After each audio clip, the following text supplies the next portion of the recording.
Mga kwentong sumasa inyo, mga damdaming sumasa puso. Kasama si Tony Aquino. Sumasa puso.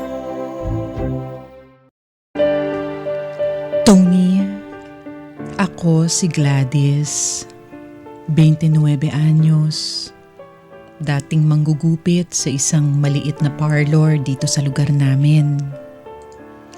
May mas magandang trabaho na ako ngayon, pero bago ako makarating sa puntong ito ng buhay ko, ay napakarami kong pinagdaanang hirap at sakripisyo.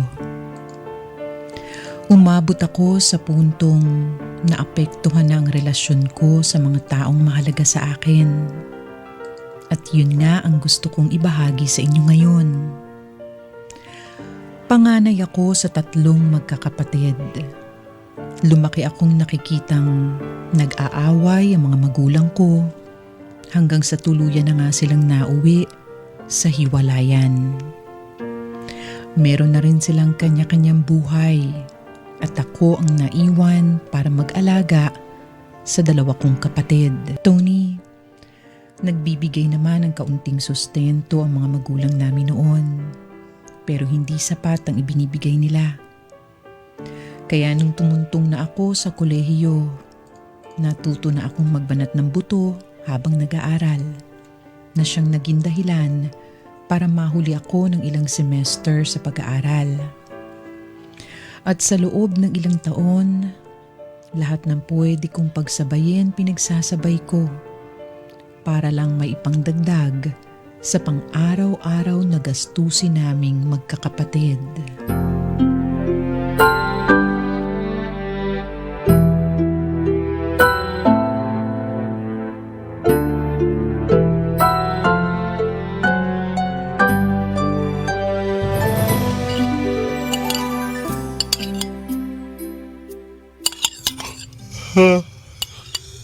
Oh, gising ka na pala. Saktong-sakto, kain na. Si Ate Erika. Oh, bakit? Wala ka bang napapansin kay Ate Erika? Akala ko pa naman hahalata mo na. Madalas akong wala dito sa bahay. Kung hindi trabaho, pag-aaral yung pinagkakaabalahan ko. Kaya kung ano man yung sinasabi mong mga kinikilos ni Erika, malamang hindi ko mapapansin yan. Kasi ate, napansin ko ang bilis magbago ng mood ni Ate Erika nitong mga nakaraan. Tapos, ang dami niya pang gustong kainin. Hindi naman siya dating ganun eh. Ano bang ibig mong sabihin? Diretsuhin mo na nga ako. Huwag mo na lang sasabihin kay Ate Erika na ako nagsabi sa'yo ha. Buntis si Ate Erika. Ano? Yung boyfriend niya si Oliver. Siya na mismo yung umamin sa akin. Nagkakausap kayo? Naabutan ko sila dito noong nakaraan. Pumunta sa tindahan si Ate Erika noon kaya nagkaroon kami na Oliver ng pagkakataon para makapag-usap. Diyos mo naman, Erika. Paano kaya yun ate? Pareho silang hindi pa tapos sa pag-aaral eh. Hayaan mo, kakausapin ko siya pagdating niya.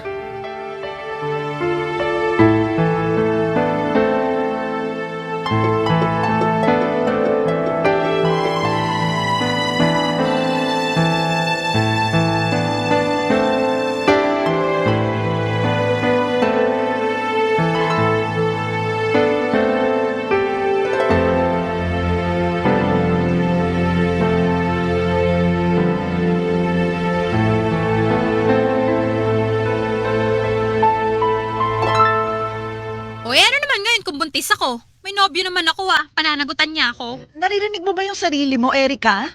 Teenager ka pa lang. Wala ka pa sa wastong edad para maging nanay. Marami naman dyan na buntis ng maagi. Naitaguyod naman nila yung pamilya nila. Ba't magalit na galit ka ha? Nag-aalala lang ako para sa'yo.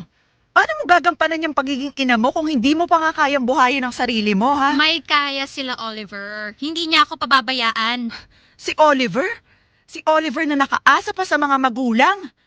Yan ang problema sa inyo eh. Hindi nyo inisip yung hirap na pagdadaanan nyo kasi hindi nyo naman naranasang magtrabaho. Ako yung nagtatrabaho dito sa bahay. Ako yung pumupuno sa pagkukulang ng mga magulang natin. Ako ang nagbabayad ng upa, ako ang nagbibigay ng baon nyo sa pag-aaral, ako lahat. Tapos ganyan lang ang gagawin mo? Magpapabuntis ka lang ng maaga? Pwede ikaw na. Ikaw na ang magaling. Ikaw na ang may pera. Hayaan mo, kahit kailan, hindi ako lalapit sa'yo para humingi ng tulong. Itataguyod namin ni Oliver to na kami ng dalawa. Talaga lang, ha? Sige nga, paano mo gagawin yun kung hanggang ngayon dito ka pa rin sa poder ko? Eh di aalis ako kung yun ang gusto mo. Ano? Erika! Erika!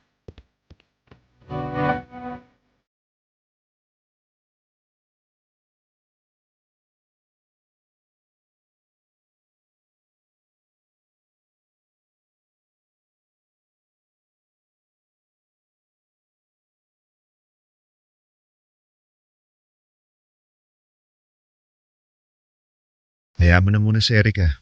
Nadala lang siguro na bugso ng damdamin niya. Iniisip ko kasi kung ano nang mangyayari sa amin eh. Lalo na ako. Hindi ko na nga alam kung anong gagawin ko para madagdagan yung kinikita ko eh. Para sana unti-unti ko na ring mabayaran yung naiwang utang ni tatay. Eh malay mo naman baka maasahan talaga yung Oliver. Baka hindi niya talaga pababayaan yung mag-ina niya. Eh paano naman yung future ng kapatid ko? Maaga siyang mapapako sa responsibilidad. Sa halip na maging katuwang ko siya, uunahin niya patuloy yung pag-aalaga ng anak niya. Mahal. Ano kaya kung magpakasal na lang tayo? Ha? Nate, ayos ka lang? Ba't naman tayo nasingit sa usapan? Pakasal na tayo. Nasa tamang edad naman tayo, di ba? Pero Nate, alam mo namang may mga responsibilidad pa ako, di ba? Eh, hindi mo naman tatalikuran yung responsibilidad mo. Ang totoo niyan, tutulungan pa nga kita. Magkakaroon ka na ng katuwang. Ano, ayaw ba doon? Isipin mo, kung kasal na tayo, pwede na tayo mag-share ng bahay. Yung perang ipambabayad ko ng upa, edi dadagdag ko na lang sa pera mo, di ba? Eh, paano yung mga gagastusin natin sa kasal? Hindi naman kailangan na magarbong kasal eh. Kahit sa West lang, pwede na. Ang mahalaga lang muna sa ngayon, maging legal na tayo mag-asawa. Mahal, pag-isipan mo. Handa naman ako maghintay sa magiging sagot mo eh. Basta ang isipin mo lang na sa ganitong paraan, mas makakatulong ako sa iyo. At mas gagaan lahat ng problema mo.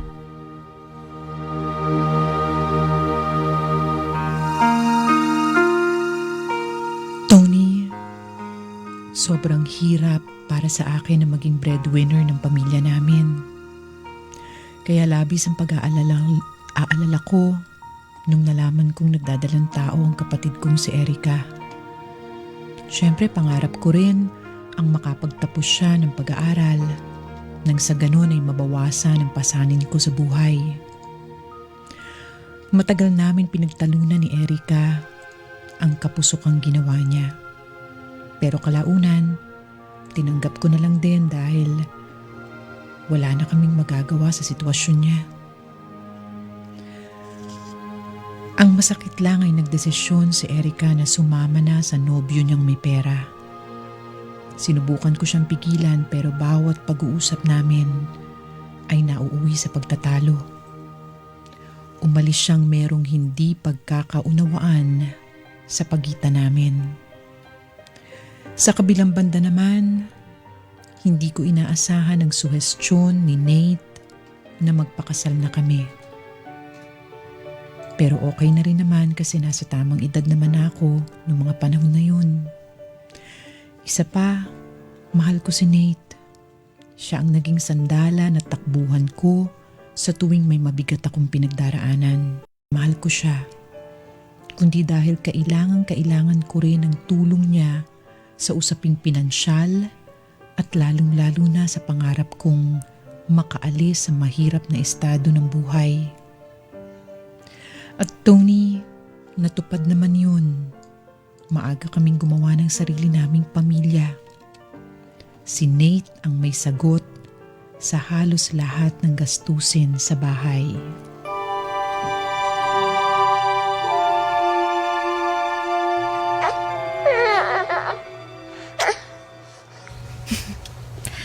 Ayan, tulog na ang baby. Tulog ka muna baby ha. May mga tatapusin lang project sa school si Mami.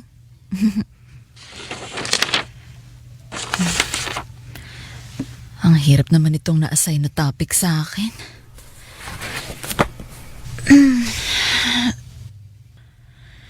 Makapagpahinga nga muna saglit. Wala pa nga pala kaming uulamin mamayang gabi. Ano kayang pwedeng lutuin? Oh, sino kaya yun? Ay, posible namang si Nate na yun. Ay, maaga pa. Oh, mahal. Ang aga mong umuwi ah. Tapos na duty mo? Hindi pa, mahal. Nagpaalam ako sa kasamahan ko. Sumakit kasi ulit yung tagiliran ko eh. Ganun ba? Nung makalawa pa yan ah. Mahal, ipa-check up na kaya natin sa center yan. Pwede mo ba akong samahan bukas? Oo naman. Sige na, magpahinga ka na muna sa kwarto. Magluluto na rin ako ng hapunan natin para makakain ka na at makainom ng pain reliever.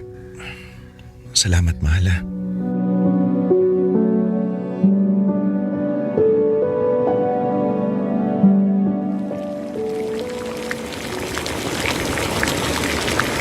Ayan, pwede na siguro to.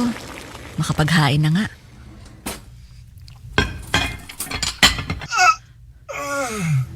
Nate?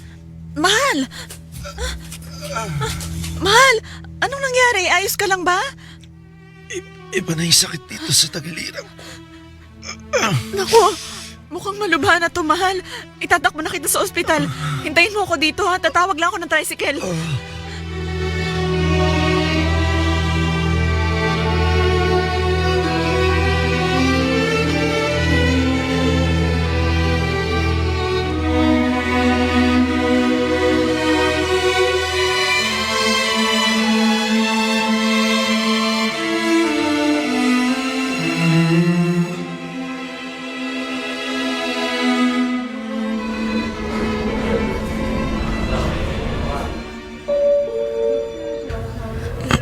Mahal, nauuhaw ako. Oh, ito. Tubig. Kaya mo na bang bumangon? Oo, kaya ko na. O sige, aalalayan na kita. Ano pala sabi ng doktor? Kailangan mo daw ng mga lab test, mahal eh. Sa ngayon, pansamantala lang muna yung mga gamot na nireseta nila para maibisan lang yung sakit. Kailangan pa ba yun? Nabawasan na naman yung sakit eh. Oo, mahal. Para malaman natin kung saan talaga nanggagaling yung sakit na yan. Pero sana naman hindi ganun kalala. Yun na nga yung iniiwasan ko malaman eh. Paano kung malala pala to? Tapos kung ano-anong gamot yung ireseta nila sa akin, baka nga papuntahin pa tayo sa mas mahal na ospital eh. Kung malala yung sitwasyon mo, kailangan maagapan yan. Kaya gagawa natin ng paraan para makapagpa-lab test ka. Pero, mahal. Mahal, wag nang makulit. Gawin mo na lang para sa amin ni baby. Kailangan umayos na ang kalusugan mo kasi sa'yo kami umaasa. Kailangan ka namin, mahal. Kailangan ka namin ni baby.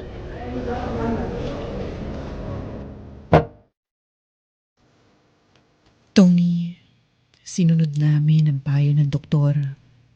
Binili namin lahat ng resetang gamot at sumailalim si Nate sa lahat ng kinakailangang pagsusuri.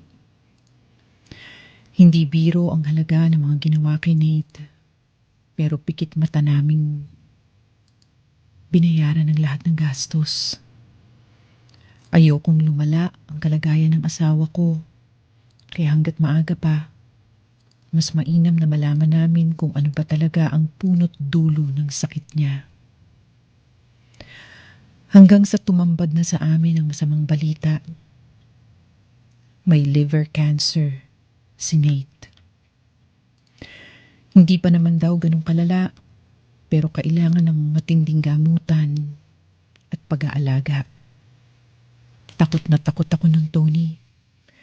Nanginginig ako sa sobrang stress at pag-iisip kung paano namin malalagpasan ang pagsubok.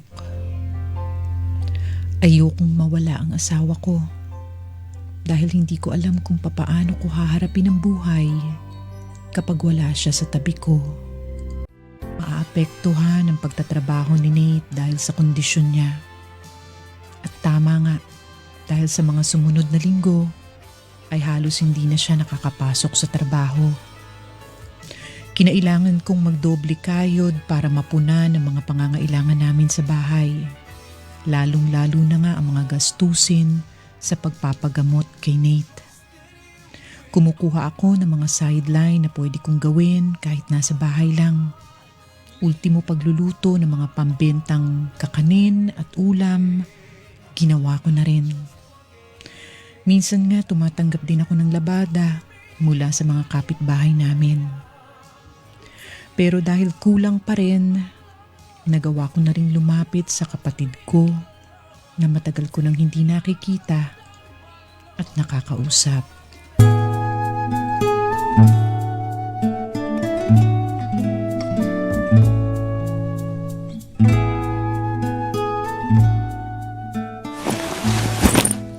JR, bantayan mo muna si baby ha. May pupuntahan lang ako saglit. Saan lakad mo, te? Didiskarte ako ng panggamot ni Nate. Hanggang bukas na lang yung gamot niya dyan eh. Di ba pwedeng bukas na lang? Hindi pwede. Alam mo namang bawal na bawal magmintis sa pag-inom ng gamot yung kuya mo eh. Kaya lang kasi may interview ako ngayon eh. Ha? Hindi ka ba pwedeng makiusap na i-reschedule na lang yan? Te, hindi pwede. Di ba nga nakiusap na ako noong nakaraan kasi wala ding magbabantay kay baby? Paano ba to? Sayang yung pagkakataon natin. Baka mawala pa sa akin tong trabaho na to. Tagal kong inintay to eh. Di dapat sana nung isang araw mo pa ginawa yan nung nandito ako. O sige, bahala na. Isasama ko na lang siguro si baby. Isasama mo? Sigurado ka ba? Eh wala naman akong magagawa eh. Wala ang kuya Nate mo. Tapos ikaw aalis. Saan ka ba pupunta? Paano ka didiskarte ng pambili ng gamot ni kuya? Basta. Pagdasal mo na lang na may makuha nga ako.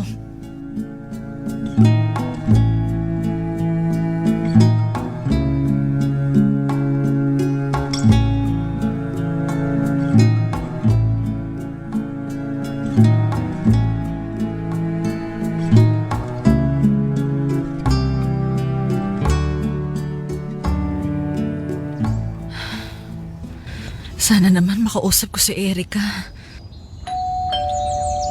Tao po? Tao po? Sandali lang.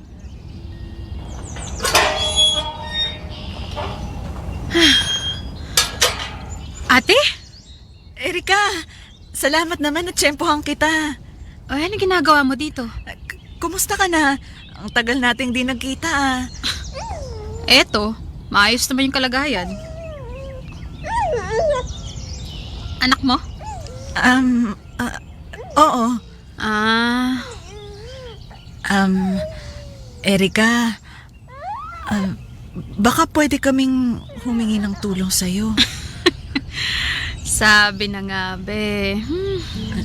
Si Nate kasi, malubha yung sakit niya ngayon eh. Oo, nabalitaan ko na yan. Pinapagamot namin siya kaso kulang yung kinikita namin kasi malaki din ang gastusin namin kay baby. Iba rin. Kaya naman pala bigla kang sumulpot para manghingi ng pera. Tapos sinama mo pa yung anak mo para ano? Para magpaawa? Hindi naman sa ganon. Wala kasing magbabantay sa kanya kaya Tingnan mo nga naman ang pagkakataon, no? Dati kung makapagtaray ka sa akin, parang wala na akong mararating sa buhay.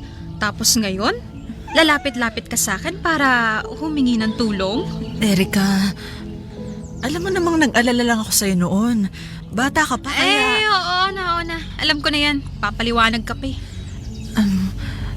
Erica, hindi naman ako basta manghihingi lang. Babayaran ko rin naman kapag nakaluwag-luwag na kami. Pag nakaluwag-luwag na kayo, kailan? Pag magaling na asawa mo o pagpatay na siya? Erica, wag ka naman sana magsalita ng ganyan. Sige na. Teka, antayin mo ako dito. Shh. Teka lang, naka. Naiinitan ka na ba? Mabilis na lang to. 2,000. Siguro naman makakatulong na yan sa pamilya mo. Erica, salamat ha. Kaya lang, hindi kasi to sapat. Baka naman pwede mong dagdagan.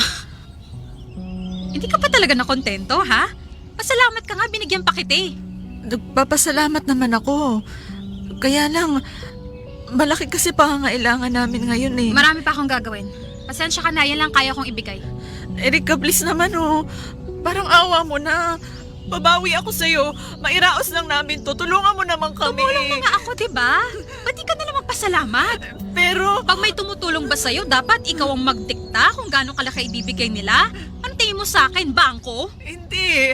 Pero, Porke alam mo may pera na ako, no? Bigla kang nagbabait-baitan dyan.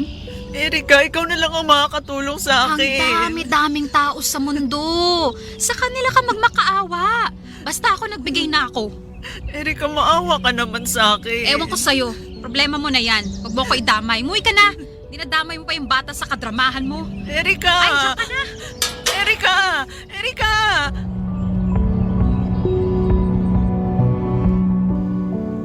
Tony, hiyang-hiya talaga ako noon sa sarili ko.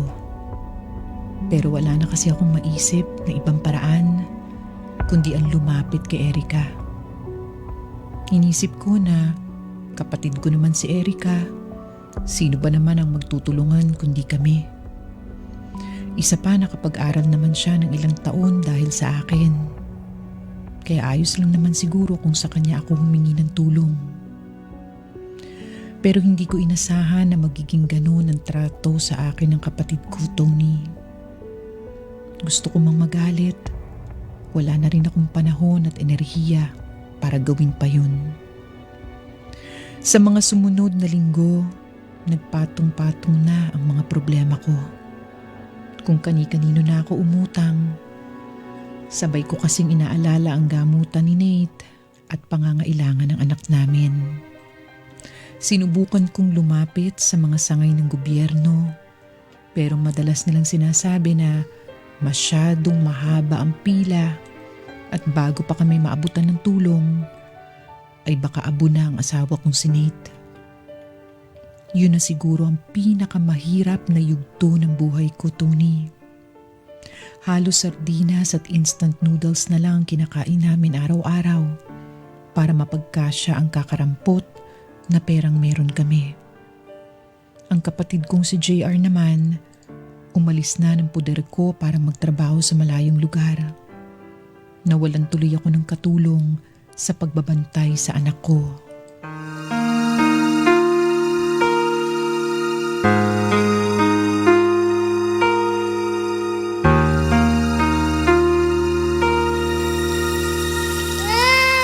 Wait lang, baby, ha? Lulutuin ko lang tong pagkain nyo para pwede na kitang iwan kay daddy. Oh, sandali lang, baby. Kunti na lang to, ha? Ang bihira naman, oh. Mamaya na nga to. Unahin ko na muna si baby. Oh, shh. Oh, oh, tahan na. Nandito na si mami. Oh, shh, tahan na. Nakahanda pa ako. Late na ako sa trabaho. Ano ba? Sabing tumahan na eh. Hindi ko na alam ang gagawin ko sa'yo.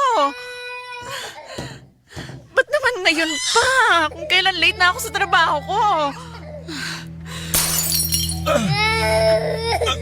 Nate! Gladys! Tulong! Ano kaya nangyari doon? Nate! Anong nangyari? Nahirapan akong tumayo eh. Natabig ko yung lamesa kaya nahulog yung baso at pinggan. Ang bihira naman eh. Bakit kasi hindi ka nagpatulong? Ito na nga, di ba? Papatulong na ako. Ngayon pa kung kailan na-disgrasya ka na. Tulungan mo muna ako dito sa sugat ko. Mabubog yata ako eh. Ano pa naman yan, Nate? Ngayon pa talaga? Ba't naman nagsabay pa kayo ni baby? Pambihirang buhay naman to. Oh, saan ka pupunta? Ba't ilapag mo lang sa kama yung bata? Hindi ko na alam ang gagawin ko, Nate. Para na akong mababaliw nito. Lahat kayo nagsabay-sabay. Gusto niyo atang masiraan na ako ng bite eh. Teka, Gladys! Ito pa to. Kailan aligagang-aligaga na ako sa kapatatawag. Nasaan na ba yung cellphone ko? Gladys! Gladys! Sabi na nga ba tatawag tong boss ko eh.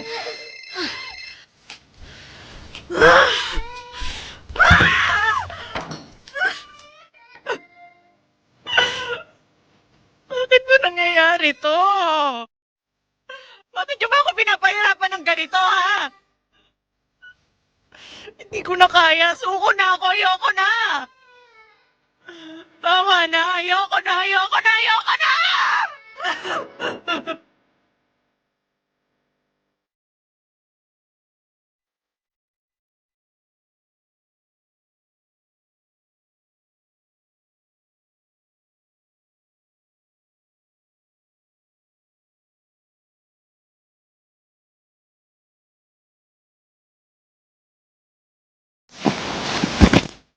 Ano ginagawa mo?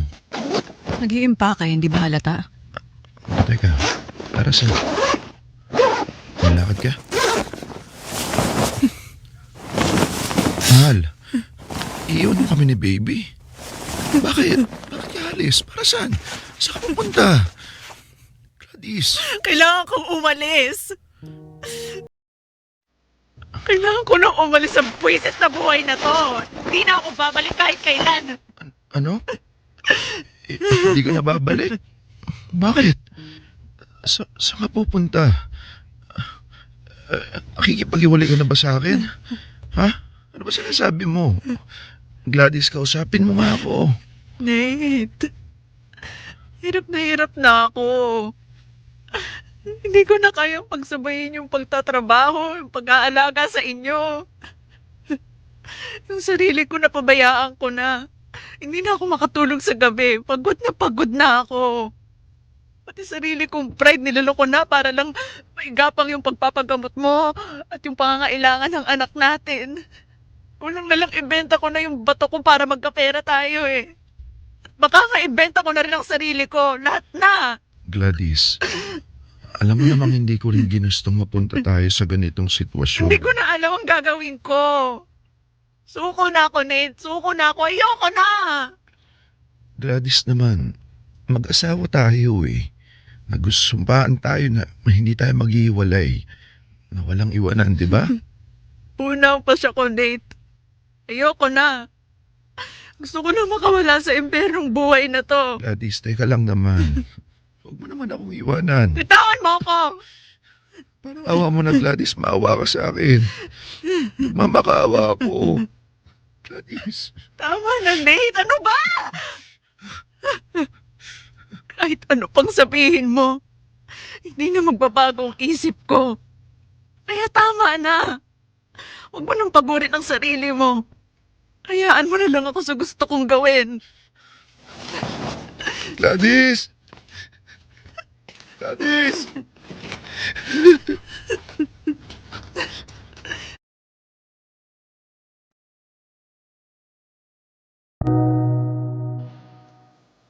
Tony, sa puntong ito ng kwento ko, alam kong marami sa mga tagapakinig ang maiinis sa akin.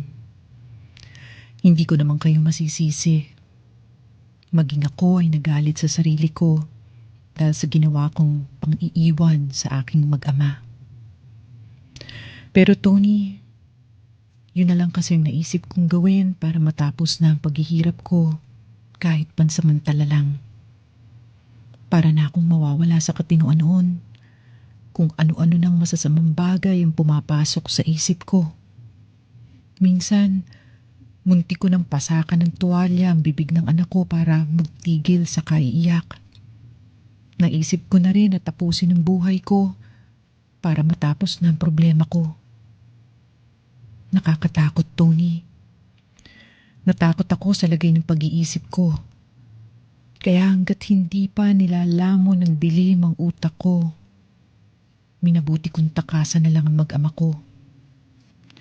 Alam ko kasi anumang oras ay maaari akong tuluyang mawala sa katinuan. At yun ang tiyak na pagsisisihan ko habang buhay. Ang masaktan ang dalawang taong pinakamamahal ko.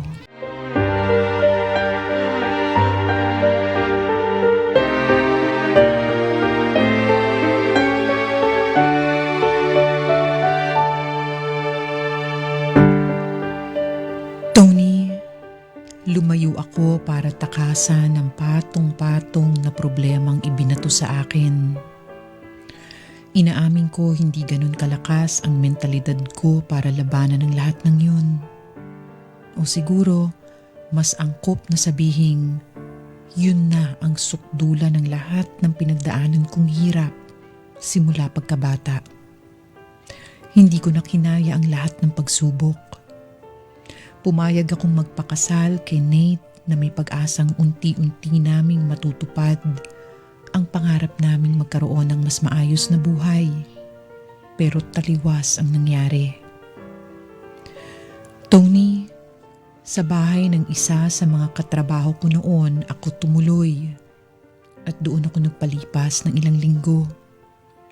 Sa totoo lang, naging malaking tulong sa akin ang paglayo panandalian. Nakapagpahinga ang katawan ko at isipan. Pero syempre, hindi nawala ang takot sa puso ko dahil alam kong mali pa rin ang ginawa kong pag-alis. Hanggang sa naliwanagan ng isipan ko, ako ang kailangan ng mag-ama ko, higit kanino man. Walang ibang magmamalasakit at mag-aalaga sa kanila, kundi ako lang.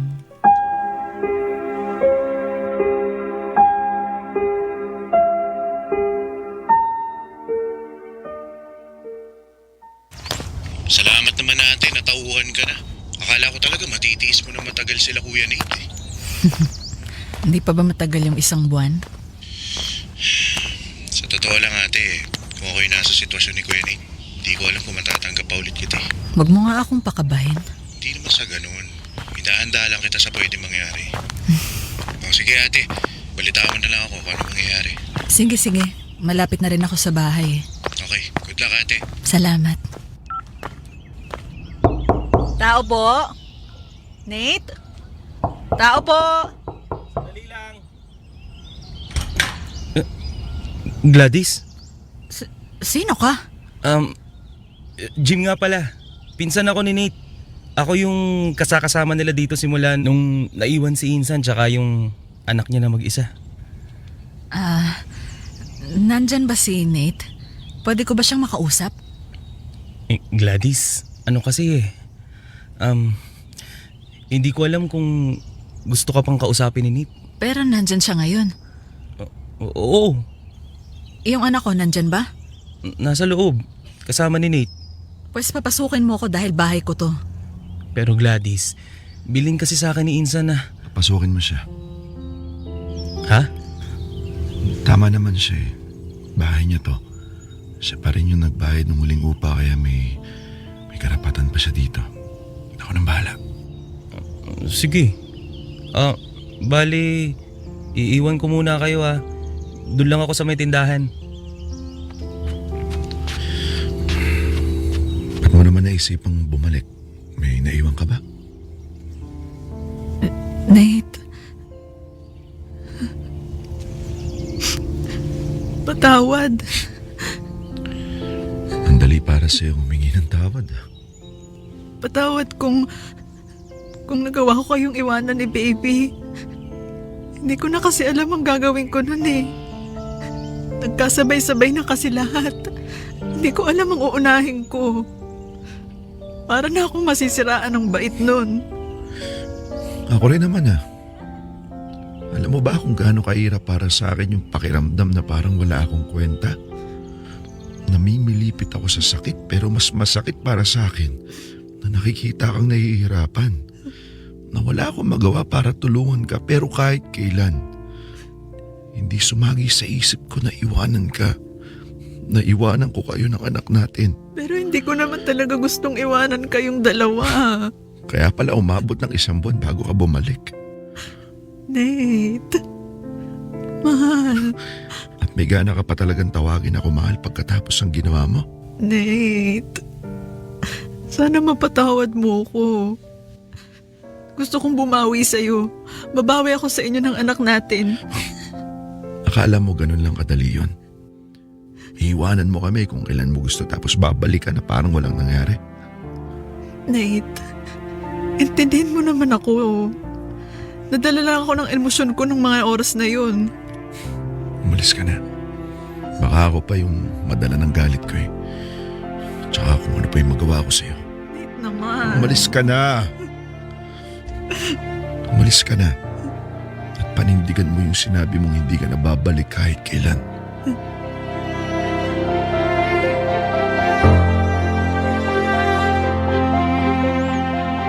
Tony, masakit na ipagtabuyan ako ng sarili kong asawa. Pero may karapatan naman siyang magalit. Nauunawaan ko siya. Kaya tinanggap ko na lang lahat ng sinabi niyang masasakit na salita. Pero hindi ako umalis ng bahay gaya ng gusto niya. Hinding-hindi ko na ulit gagawin yun. Sa pagkakataong ito, sisiguraduhin kong mananatili ako sa tabi nila kahit anong mangyari. Kahit na wala pa ring pinagbago ang pinansyal na kalagayan namin. Nadagdagan pa nga ang mga utang namin dahil wala namang ibang mapagkukunan noon ang pinsan ni Nate na si Jim para sa pang-araw-araw nilang pangangailangan. Pero hindi ko muna masyadong inisip ang tungkol doon. Ang layunin ko ay maayos ang relasyon ko sa aking asawa. Maibalik ang dati naming samahan. Tony, sobra talaga akong nakonsensya sa ginawa kong pag-alis. Dahil doon, naudlot ang gamutan ni Nate. Kaya alam kong mas malala na ang iniinda niyang sakit. Ibinalita rin sa akin ni Jim na nagkaroon ng malalang ubot-sipon ng anak ko noong mga panahon na wala ako. Buti na lang daw at nakahingi sila ng tulong sa iba pa nilang kamag-anak. Sa mga sumunod na araw, Tony, bumalik ako sa dating gawi na pinagsasabay ang pagtatrabaho at pag-aalaga sa mag-ama ko. Hindi pa rin maayos ang pakikitungo sa akin ni Nate. Pero kinakapalan ko lang ang mukha ko dahil hindi man aminin ng asawa ko. Alam kong kailangan niya ako. Lalo na at maliit pa rin ang anak namin.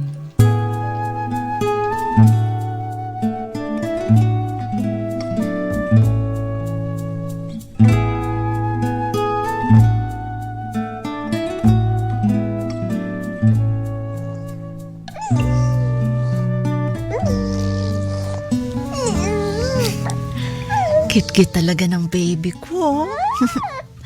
Tulog ka muna ha. Maglalaba lang si Mami. Jim? Jim? Nasaan na ba yung taong yun? Jim! Umalis siya. Ha? Umalis siya kanina lang. Nakasuyo ako kung pwede siya muna yung bumili ng gatas at diaper ni baby. Naalis. Alam mo naman kailangan ko siya dito sa bahay. Nandito naman ako Hindi kita kailangan. Anong hindi? Hirap na hirap kang bumangon. Hayaan mo, tulungan Huwag kita. na. Kaya ko ng sarili ko. Ano bang gagawin mo? Magsi-CR? Kakain? Iinom? Sabihin mo lang para masamahan kita. Huwag na. Sige na. Halika na. Sasamahan na kita para hindi ka na mahirapan. Sinabing huwag na. Pwede ba, Gladys? Tanda mo na yung pagpapanggap mo na may malasakit ka pa sa akin. Hindi naman kasi ako nagpapanggap, Nate. Gusto ko lang pumawi talaga sa inyo. Sino niloloko mo? Bakit ba kasi ayaw mong maniwala sa akin? Ano bang kailangan kong gawin para maniwala ka? Nate, sana naman hayaan mo akong makabawi sa inyo. Lalong-lalo na sa'yo. Isang buwan lang naman akong nawala eh. Lang? Isang buwan lang? Sa loob ng isang buwan na yon, hindi mo alam yung pinagdaanan ko, Gladys. Hindi mo alam yung pinagdaanan namin ng anak mo. Halos hindi ko nga maalagaan yung sarili ko eh. Isipin mo na lang kung anong hirap pa yung pinagdaanan ko, maalagaan lang yung anak natin. Alam mo, sa totoo lang, araw-araw naghihintay ako na dumating ka. Na magbago yung isip mo. Na sana bumalik ka para kunin man lang yung anak natin eh. Kahit iwanan mo na ako, basta kunin mo na lang yung bata. Kasi sa kalagayan ko, mas mapapahamak pa yung anak ko eh. Nate, patawad. Patawarin mo na ako. Sana mapatawad mo ako. Alam mo, sa totoo lang, ayoko na rin naman talaga mabuhay. Gusto ko nang sumuko. Pabitaw na ako eh. Kasi hirap na rin ako. Gladys, hirap na. Pero nung umalis ka, napilitan ako magdasal na sana mabuhay ako ng isa pang araw. Dahil kawawa yung anak ko pag nawala ako. Inabandona na nga siya ng sarili niyang ina. Pati ba naman tatay niya iiwan din siya? Naiintindihan mo ba yan, Gladys? Naiintindihan mo ba? Wala kang alam sa pinagdaanan namin. Kaya wala kang karapatan na pilitin akong patawarin ka ng ganun-ganun lang. Patawad, Nate. Patawad kung naging makasarili ako nung oras na yun. Wala ako sa katinuan. Magulo ang utak ko noon. Huwag mo akong hawakan. Itiwan mo ako. Pero nandito na ako. At aminin mo man o hindi, alam mong kailangan mo ko. Itiwan mo, sabi ako eh. Hindi. Nate, hindi na kita bibitiwan. Hindi ko alam, Gladys. Hindi ko alam kung mapapatawad pa kita. Ayoko na magtiwala ulit sa'yo. Ayoko nang umasa sa'yo. Dahil natatakot ako na kapag dumating yung panahon na hindi mo na naman kaya, iiwanan mo na naman ako. Kaya mas mabuti pang sanayin ko na lang yung sarili ko na wala ka sa buhay ko.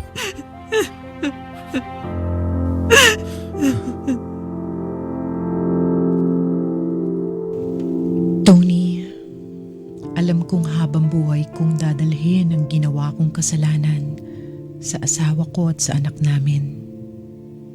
Pero ang tanging magagawa ko lang ay magpakatatag. Mas alam ko na kung papaano haharapin ang bawat sitwasyon. Sa totoo lang, halos hindi ko na nga iniintindi ang mga utang at kung ano ang kulang o wala sa amin. Ang mas mahalaga sa akin ngayon ay ang kalagayan ng asawa ko. Palala ng palala ang sitwasyon niya. Wala kaming malaking pera para mapatingnan siya sa espesyalista. Kaya ang tanging nagagawa na lang namin sa ngayon ay bilhin ang mga gamot niya para maibsan pansamantala ang sakit na nararamdaman niya. Tony, ang hiling ko lang sana, tulungan niyo kung ipagdasal ang kalagayan ni Nate. Na sana dumating ang milagro at tuluyan na siyang gumaling.